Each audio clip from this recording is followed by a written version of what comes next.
When I initially signed up for this course, I can remember reading the course title and the course description. Before the course had even begun, I began to question myself. How am I supposed to enroll in a course when I don't understand what curriculum and pedagogy are? How am I going into my second semester of my second year of education and I do not understand these concepts? As the course began, some big questions were asked that really sparked my learning journey. My learning journey officially happened on January 4th. At first, I thought curriculum was an obligation, or as my teachers had called it in the past, a pain. My first blog post stated, I understand curriculum as prescribed learning objectives to be completed within the school term to engage students in a societally accepted level of education.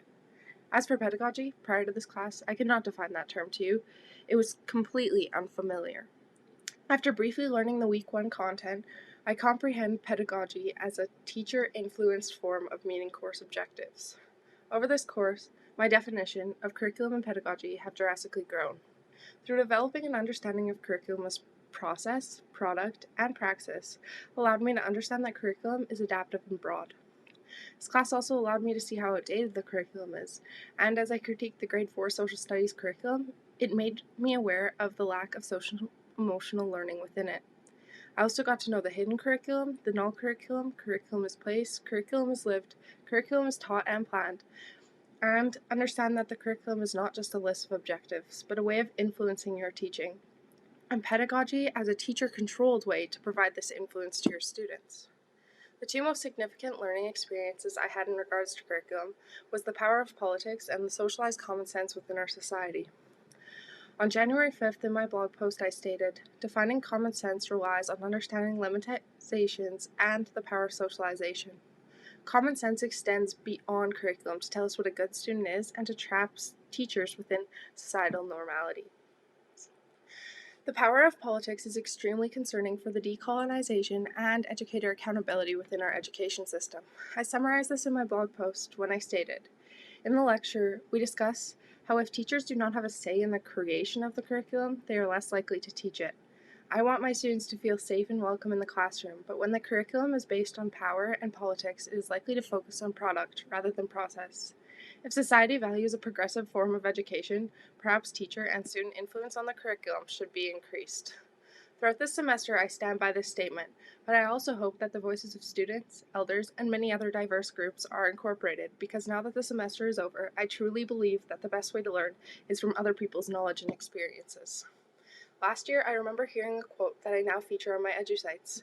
It stated, the goal is our schools will reflect the society we want to live in, not the society that is.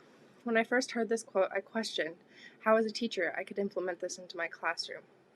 I plan to try and reach this as my end goal by implementing curriculum as praxis in an attempt to create justice-oriented students due to a foundation of social-emotional pedagogical strategies.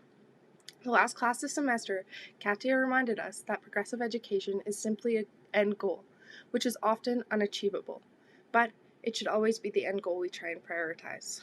As an educator, I believe my main role is to educate my students. Though I believe my role is to educate, I believe you cannot educate others until you educate yourself.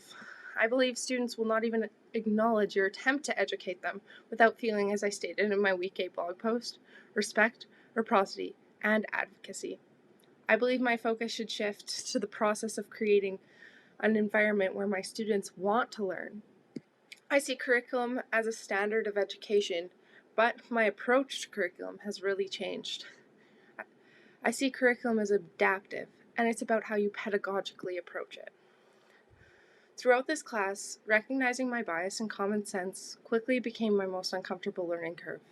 I began to see that I discriminate without even acknowledging it, and then I began to notice how I would project this onto my future students. I think the place where my learning truly started was when I started to realize my ignorance and felt guilt overcome my body. In this moment, I responded to my responsibility of becoming a lifelong learner and resisting the negative common sense within our society. When we began to acknowledge heteronormativity and the incorporation of religion became classroom debate, I began to understand that these concepts would not be easy for my students to understand. I became uncomfortable with confrontation and debate in this situation because these two topics were societally constructed as touchy subjects. This began to spark my train of thought. into my educational experience when treaty education was a touchy subject. This made learning about treaty education an extremely eye-opening experience for me. I felt oblivious and spent multiple hours outside of class learning about the outcomes and indicators that was attached to this. The unit plan was a difficult project for me because I felt lost, and I felt like I needed to develop my knowledge from ground one, just as my students will feel as well. I think the main question I have from this semester is how can I start implementing a progressive model of education without facing societal rejection? But as Christopher states, living in fear is not living at all. Teaching others without teaching yourself the inequities that exist modern day and allowing students to learn about them as well is ignoring how we can address them and progress past them one day.